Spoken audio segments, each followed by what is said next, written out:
ಇವತ್ತಿಗೆ ನನ್ನ ಮಗಂದು ವೆಡ್ಡಿಂಗ್ ಆ್ಯನಿವರ್ಸರಿ ಫಸ್ಟ್ ಆ್ಯನಿವರ್ಸರಿ ಇತ್ತು. ದೇವ್ರ ದಯೆಯಿಂದ ಅದು ಎಲ್ಲ ದೇವರು ನಮಗೆ ಅತ್ಯಂತ ಗೌರವವಾದ ಶಿಕ್ಷೆ ಕೊಟ್ಬಿಟ್ಟು ವೆಡ್ಡಿಂಗ್ ಆ್ಯನಿವರ್ಸರಿ ಮಾಡೋಕ್ಕೆ ಪ್ಲ್ಯಾನ್ ಎಲ್ಲ ಮಾಡ್ಕೊಂಡಿದ್ದೆ, ಮಗ ಸೊಸೆ ಎಲ್ಲ. ಆಮೇಲೆ ನಾವು ಆ್ಯಕ್ಚುಲಿ ಇವತ್ತು ಅವನಿಗೆ ವೀಕ್ಲಿ ಆಫ್ ಬೇರೆ, ಇದರಿಂದ ದೊಡ್ಡದಾಗಿ ಇದು ಮಾಡಬೇಕು ಮಟ್ಟಬೇಕಂತ ಭಾಳ ಸಂತೋಷದಿಂದ. ಯಾಕಂದರೆ ಅವನ ಹೆಂಡ್ತಿ ಪ್ರೆಗ್ನೆಂಟ್ ಇದ್ಲು, ವೆಡ್ಡಿಂಗ್ ಆ್ಯನಿವರ್ಸರಿ ಇತ್ತು. ಹೀಗಾಗಿ ಎಲ್ಲರನ್ನೂ ಕರೆಸಿ ಅವ್ರ ಮಾವ ಅವ್ರನ್ನ ಎಲ್ಲರನ್ನೂ ಕರೆಸಿ ನಾವು ಖುಷಿಯಾಗಿ ಇವತ್ತು ವೆಡ್ಡಿಂಗ್ ಆ್ಯನಿವರ್ಸರಿ ಮಾಡ್ಬೇಕಂತ ಇತ್ತು. ಆದರೆ ದುರಾದೃಷ್ಟ ನಮ್ಮ ಮನೆತನದಲ್ಲಿ ಒಂದು ಘೋರ ಒಂದು ಅನಾಹುತ ಆಗಿಬಿಟ್ಟಿದೆ, ಆಕಾಶ ಕಳಿಸ್ಬಿಟ್ಟಿದೆ. ಇವತ್ತಂತೂ ನಮ್ಮ ಸೊಸೆ ಕಂಪ್ಲೀಟ್ ಅಪ್ಸೆಟ್ ಆಗಿಬಿಟ್ಟಾಳೆ.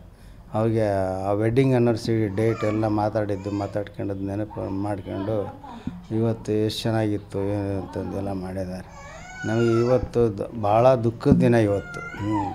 ಮದುವೆ ನೆನಪಾದ ದಿನ, ಮದುವೆಯಲ್ಲಿ ಎಷ್ಟು ಸಂತೋಷ ಇದ್ವಿ ಅಷ್ಟು ಇವತ್ತು ದುಃಖದಲ್ಲಿದ್ವಿ. ಹೀಗಾಗಿ ನಾವು ಇಷ್ಟೇ ಕೇಳೋದು, ಆ ಭಗವಂತ ನನ್ನ ಮಗನಿಗೆ ಆತ್ಮಕ್ಕೆ ಶಾಂತಿ ಸಿಗಲಿ. ಈ ಮದುವೆ ವೆಡ್ಡಿಂಗ್ ಆ್ಯನಿವರ್ಸರಿ ಕೇಳೋದು ಇಷ್ಟೇ. ನಾವೆಲ್ಲರೂ ನೀವು ಮಾಧ್ಯಮದವರು ನಮಗೆಲ್ಲರಿಗೂ ಇಲ್ಲಿವರೆಗೂ ಸಪೋರ್ಟ್ ಕೊಟ್ಟಿದ್ದೀರಾ, ಎಲ್ಲರೂ ಕೊಟ್ಟಿದ್ದಾರೆ. ಮುಂದೇನು ಹಿಂದೆ ಆಗ್ತದೆ ತಪ್ಪಿತಸ್ಥರ ಶಿಕ್ಷೆ ಆಗೋ ರೀತಿ ನೀವು ಮಾಧ್ಯಮದವರು ನಿಮ್ಮ ಪ್ರಯತ್ನ ನೀವು ಮಾಡಬೇಕಂತ ಈ ಮೂಲಕ ನಿಮ್ಮನ್ನೆಲ್ಲ ಕೇಳ್ಕೊತೀನಿ. ಭಾಳ ದುಃಖ ಆಗ್ತಾಯಿದೆ, ಭಾಳ ದುಃಖ ಆಗ್ತಾಯಿದೆ, ಭಾಳ ದುಃಖ ಆಗ್ತಾಯಿದೆ, ದುಃಖ ಆಗ್ತಾಯಿದೆ.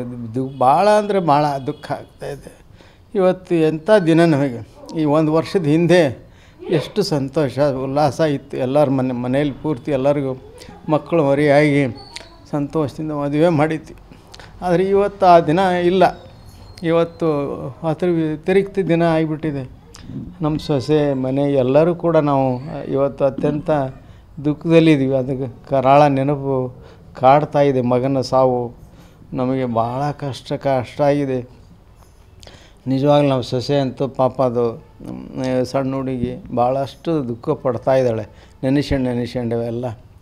ಆದರೆ ಏನು ಮಾಡೋಕ್ಕೋಯ್ತು, ದೇವರು ನಮಗೆ ಈ ರೀತಿ ಅನಾಹುತ ಮಾಡಿಬಿಟ್ಟಿದ್ದಾರೆ.